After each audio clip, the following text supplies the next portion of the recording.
네, 안녕하세요. 2023년 여름학기 앰비언트 AI 프로젝트 결과물을 발표할 TF 레코드 3팀 오유진입니다. 저희는 그 내 차 안의 신호등이라는 주제로 신호등 인식을 통한 주행 보조 기능을 구현을 했습니다.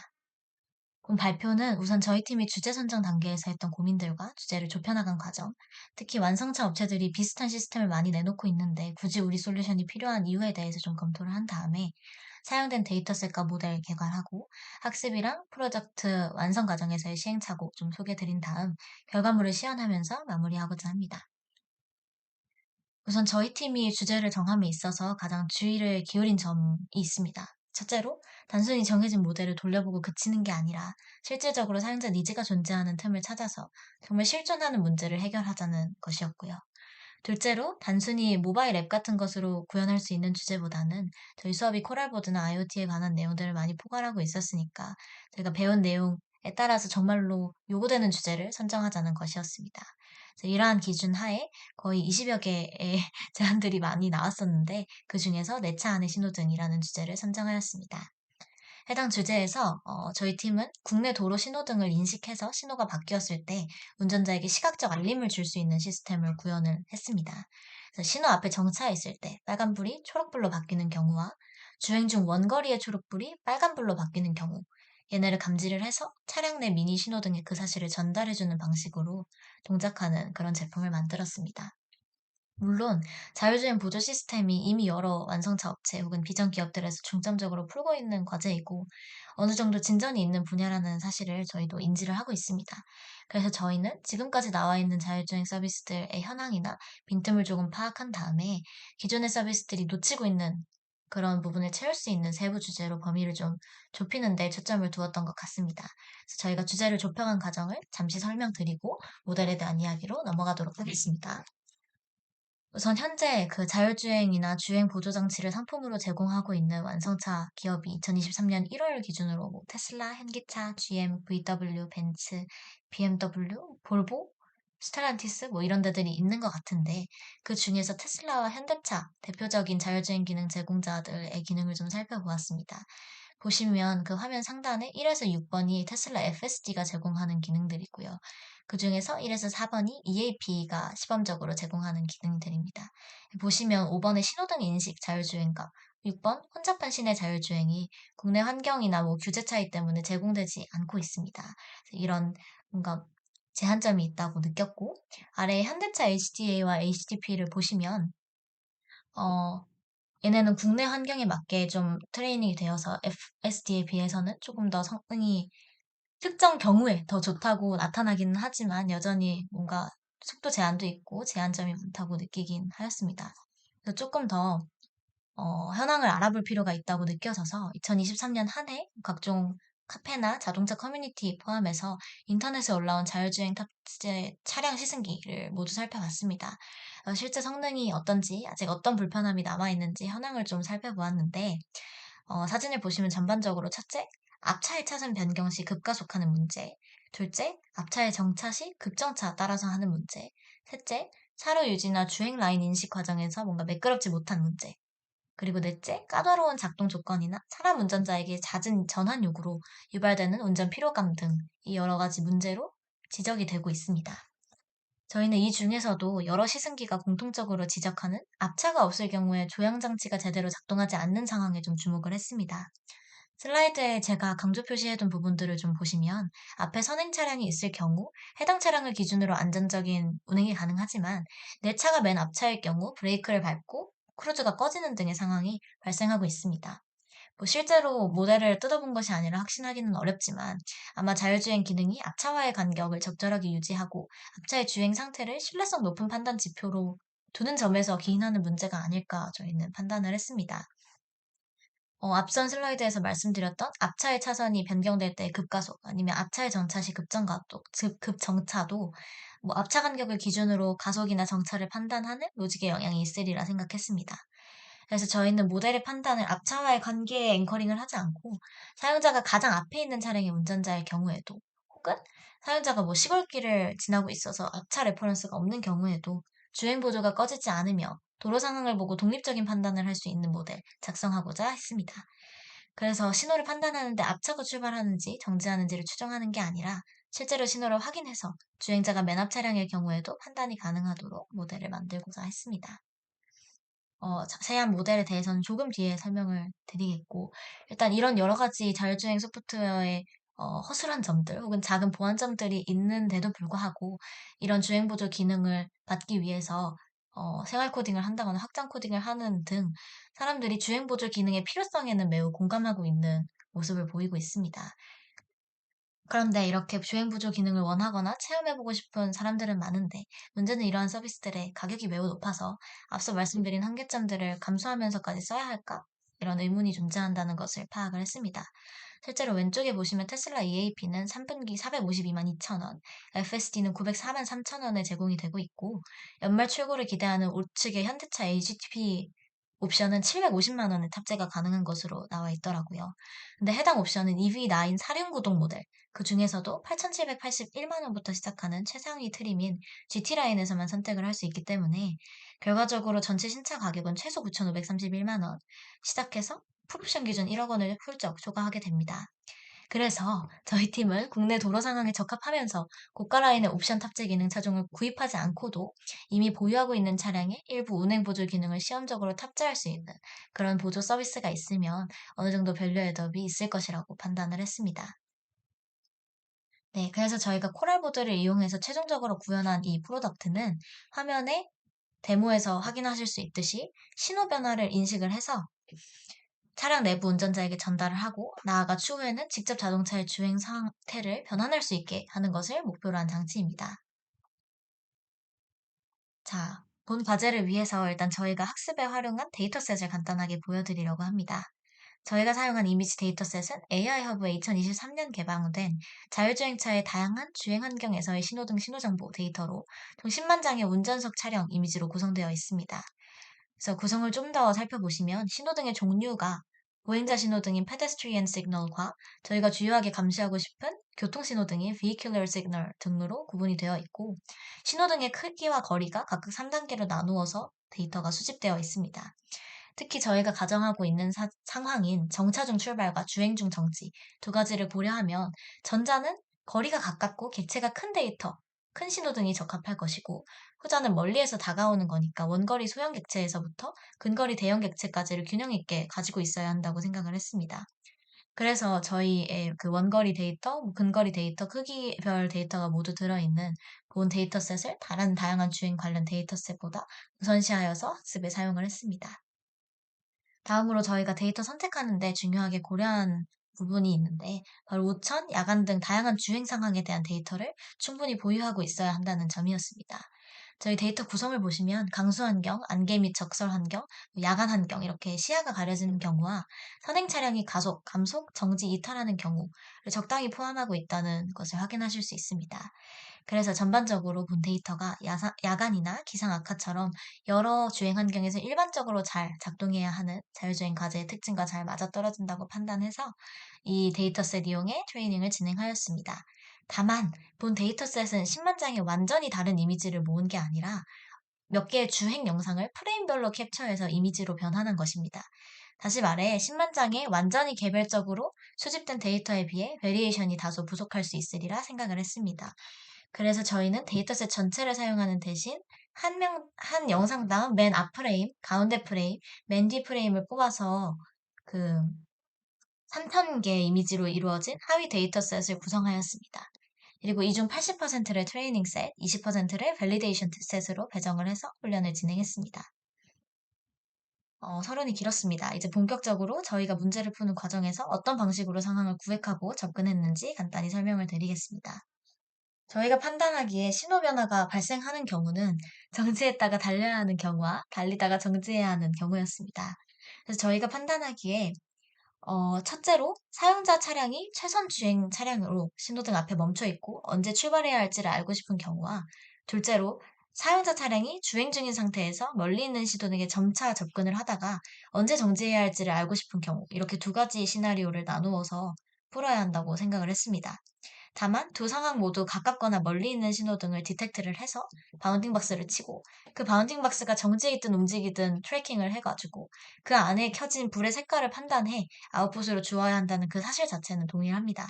따라서 이렇게 두 가지 상황의 특징을 각각 개별적으로 고려해서 로직에 반영을 하되 결과적으로는 신호등의 색깔을 디텍트해서 적절한 운전을 지시를 내리는 것으로 큰 그림을 통일을 했습니다. 우선 차량이 신호 앞 정지 상태에서 출발 신호를 감지하고 싶은 1번 상황을 좀 보겠습니다. 해당 시나리오에서 눈여겨볼 특징은 차량이 정차 상태이기 때문에 신호등 바운딩 박스의 좌표가 한 번 디텍트한 이후로 변하지 않는다는 것입니다. 그래서 이 경우에는 모든 프레임마다 디텍션 모델을 돌릴 필요가 없이 한 번 디텍트된 결과를 그대로 가져가면 된다는 특징이 있습니다. 또 정차 기간 내내 빨간불이 아웃풋으로 나오다가 특정 순간을 기점으로 초록불로 바뀌는 것이기 때문에 모든 프레임을 타이트하게 볼 필요가 없이 여러 프레임들의 판단 결과를 좀 종합적으로 고려해서 결과를 내는 것이 모델 성능과 효율성에 적합하리라 생각을 했습니다. 다음으로 차량이 원거리 주행 상태에서 정지 신호를 감지하고 싶은 2번 상황입니다. 해당 시나리오에서 주목할 점은 앞의 상황과 다르게 신호등이 점점 가까워지면서 바운딩 박스의 위치와 크기가 변화한다는 점입니다. 그리고 역시 주행기간 내내 들어오는 정보를 종합적으로 이용해서 하나의 판단 결과를 낼 수 있다는 것이 특징이었습니다. 그래서 저희는 오픈CV에서 제공하는 트래킹 API를 활용해서 한 번 디텍트된 신호등 객체를 다시 디텍트하지 않고 계속 추적하는 방식으로 맨 첫 번째 특징을 해결하였습니다. 네, 어쨌든 이렇게 두 상황을 포괄해서 저희 알고리즘이 동작하는 방식을 화면의 플로우 차트로 확인하실 수 있습니다. 간단하게 설명을 드리자면 저희 모델은 우선 저 디텍트 부분에서 시작을 해서 동영상의 프레임을 잘라와 학습된 디텍션 모델을 통과시키고 이미지에서 신호등의 위치를 감지를 합니다. 여기에서 감지에 성공할 경우 트래킹 단계로 넘어가고 실패할 경우에는 계속 디텍션 단계로 돌아옵니다. 트래킹 단계에 도달하면 첫 프레임에서 감지한 신호등이 다음 프레임들에서 어디로 이동했는지를 추적을 하고 이 경우에도 앞에 있었던 신호등의 이번 프레임 위치를 찾는 데 성공하면 트래킹 석세스로 판단해서 클래시피케이션 단계로 넘어가고 그렇지 못할 경우에는 트래킹 페일리어로 판단해서 디텍션 단계로 다시 돌아갑니다. 마지막으로 클래시피케이션 단계에 가면 감지된 바운딩 박스 안 신호등이 빨간불인지 초록불인지 판단하게 됩니다. 이 전반적인 과정에서 디텍션은 FPS 10으로 트래킹과 클래시피케이션은 둘이 합해서 FPS 30으로 돌아갑니다. 눈여겨볼 점은 저희 모델이 모든 프레임마다 딥러닝 모델을 돌리지 않으면서 즉 디텍션 모델을 돌려야 하는 단계와 프레임에서만 모델을 돌려서 효율성을 유지를 하면서 모델 전체의 정확도도 유지하고 있다는 점입니다. 예를 들어서 마지막 클래시피케이션 단계는 딥러닝 모델이 아니라 RGB 값을 이용해서 신호등의 색깔을 구분하도록 설계되어 있습니다. 자세한 내용은 조금 뒤에 다시 설명을 드리겠습니다. 어쨌든 저희가 디텍션에 사용한 모델은 욜로 V5 나노 모델이고 20회폭 정도 학습 과정에서 매트릭들이 안정적으로 개선이 되고 최종적으로 MAP 0.5포인트에서 77% 수준으로 형성되는 것을 확인하실 수 있습니다. 참고하실 점은 오리지널 욜로 V5의 성능이 프리프로세싱에 0.4ms, 인퍼런스에 8.6ms, NMS per image에 1.3ms 소요됐다면 우리 모델은 각각 0.4, 8.1, 0.8ms로 좀 개선이 있었다는 점입니다. 트레이닝 단계에 대해서 설명을 드렸고 다음으로 트레이닝 이후 저희가 했던 고민들이나 거쳤던 후처리 과정들을 간단하게 언급을 드리려고 합니다. 우선 저희가 가장 먼저 확인했던 이슈는 바운딩 박스가 타이트하게 잡히지 않고 신호등 주변의 픽셀들이 어느 정도 바운딩 박스 안에 포함하게 잡혔을 때 흰색 배경과 야간에 종종 흰색으로 잡히는 신호등 불빛, 이 혼동될 가능성이 있다는 것이었습니다. 다시 말해서 바운딩 박스가 엄격하게 신호등만을 포함하지 않고 배경을 함께 포함하고 있을 때 배경과 실제 신호등을 다르게 검출할 방법을 고안을 해야 했습니다. 그래서 저희는 특정 픽셀의 RGB 값이 모두 200 이상인 경우를 배경과 신호등을 구분하는 스레시홀드로 잡아서 만약 그 이상인 픽셀이 있다면 해당 픽셀은 신호등 색깔 감지의 대상이 되지 않고 처리를 건너뛰도록 처리를 했습니다. 그리고 다음으로 저희가 고민한 지점은 신호등 색깔을 어떻게 판단할 것인지에 대한 로직이었습니다. 딥러닝 모델을 사용하는 대신에 좀 로직을 잘 짜서 모델 속도와 무게에서 손해를 보지 않고 결과를 내고 싶었고 그 인사이트를 얻기 위해서 트레이닝 셋의 신호등 색깔들을 모두 뽑아서 얘네 사이에 구분 가능한 기준이 무엇일지를 다양하게 실험을 해보았습니다. 세츄레이션처럼 다양한 요소들을 기준으로 고려를 하고 비교를 해본 결과 결론적으로는 RGB 값을 기준으로 빨간불과 초록불 분류하는 것이 제일 정확도 높은 결과를 뱉는다는 것을 확인했습니다. 마지막으로 신호 판단 기준에 관한 고민입니다. 저희는 바운딩 박스 안에 있는 각 픽셀이 어떤 색깔인지 분류해서 전체 바운딩 박스 중 특정 비율 이상을 차지하면 해당 색깔을 신호등의 색깔로 배정하는 방식을 택했습니다. 앞서 말씀드린 것처럼 배경이 함께 검출되면 그 비율이 낮아질 수밖에 없습니다. 그래서 코드상에서 바운딩 박스의 크기가 커지면 해당 비율을 디폴트 값인 0.08보다 더 낮게 변경해 주도록 처리를 했습니다. 그리고 모델을 실제 프로덕트로 옮겼을 때 어떤 모습인지를 보여드리기 위해서 유니티로 저희가 생각한 폼팩터의 모습과 작동 방식을 좀 구현을 해봤습니다. 화면의 미니 신호등이 저희 모델의 판단 결과를 받아서 초록불이 감지되면 초록색으로, 빨간불이 감지되면 빨간색으로 변환됩니다. 이렇게 전체적으로 모델과 하드웨어를 설계한 이후에도 몇 가지 자잘한 문제점들이 있어서 얘네를 수정하기 위해서 시간을 좀 들였습니다. 우선 처음에 디텍션 모델을 욜로 S로 잡고 트레이닝을 시켰는데 코랄보드에서 돌아가야 되는 저희 프로젝트의 특성상 모델이 너무 무거워서 제대로 인퍼런스가 되지 않는 현상을 확인을 했습니다. 그래서 알고리즘을 적절히 효율적으로 수정하고 모델은 욜로 나노로 변경을 해서 정상적으로 구동이 가능하도록 조정을 했습니다. 다음으로 옵티컬 플로우 트래킹에 관한 문제인데 저희가 바운딩 박스를 매번 따로 치는 게 아니라 트래킹하는 과정에서 특히 신호 색깔이 바뀌는 그 시점이 오면 이전 물체와 완전히 다른 물체로 인식을 하기 때문에 트래킹을 실패하는 에러를 발견을 했습니다. 저희가 원래 택하려 했던 신호 검출 방법은 신호등 바운딩 박스에서 전구가 있는 부분의 구역을 나누어서 좌우를 기준으로 색깔을 검출하는 것이었는데 이러면 바운딩 박스 자체가 트래킹되지 않고 크게 이동했을 때 구획이 정상적으로 나눠지지 않아서 신호등 색깔이 비정상적으로 판단되는 그런 결과가 있었습니다. 그런데 그렇다고 바운딩 박스를 완전히 고정을 해버리면 차량이 좀 이동해서 바운딩 박스가 이동해야 하는 경우에도 박스가 따라가지 못하는 문제가 또 발생을 했습니다. 그래서 저희는 아예 신호 검출 방법을 변경해서 바운딩 박스 내부의 픽셀 수를 카운팅하고 일정 비율을 넘으면 해당 색으로 검출하는 앞서 말씀드린 그 방식을 적용하는 식으로 문제를 해결했습니다. 이렇게 해서 완성된 저희 프로덕트의 데모 영상을 좀 보시겠습니다. 우선 차량이 정차 상태에서 초록색으로 바뀐 신호등을 감지하여 출발을 지시하는 1번 시나리오의 상황입니다. 다시 한번 보시겠습니다. 보시면 바운딩 박스와 신호를 잘 검출하고 있고 유니티로 구현한 좌측 하단의 하드웨어에서도 결과가 잘 보내지는 것을 보실 수 있습니다. 자, 다음으로 주행 상태에서 멀리 있는 빨간 신호 전환을 감지하여 정차를 지시하는 2번 시나리오의 경우입니다. 이동 중에 바운딩 박스가 적절하게 움직이면서 신호등을 잘 잡는 것을, 그리고 바운딩 박스가 그 색으로 표현되어 있는데 신호등 색깔과 잘 일치하는 것을 확인하실 수 있습니다. 마지막으로 저희가 데이터셋을 다양한 기상 환경과 시각에 해당하는 것으로 모아서 훈련시킨 만큼 우천시에도 혹시 모델이 잘 동작하는지를 확인해 보았습니다. 보시면 빗방울로 인해서 빛 번짐 현상이 크게 발생을 해서 신호등 구역 바깥으로까지 신호등 빛이 번지는 경우에 트래킹을 놓치는 현상이 발생하기는 하지만 이 경우에는 다시 앞선 그 플로우 차트에서처럼 디텍션 단계로 돌아가서 곧바로 바운딩 박스를 정상적으로 치는 모습을 보여주고 있습니다. 특히 참고로 이 과정에서 컨피던스 스레시홀드를 0.5에서 0.2로 낮추어서 돌려보았습니다.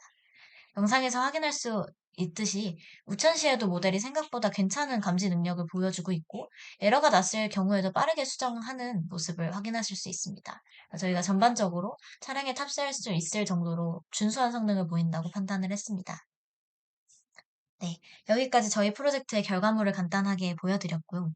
다만 저희 팀에서 추후 시간이 더 주어질 경우에 좀 추가하고 싶거나 개선하고 싶은 부분들이 있어서 몇 가지를 좀 덧붙여 보았습니다.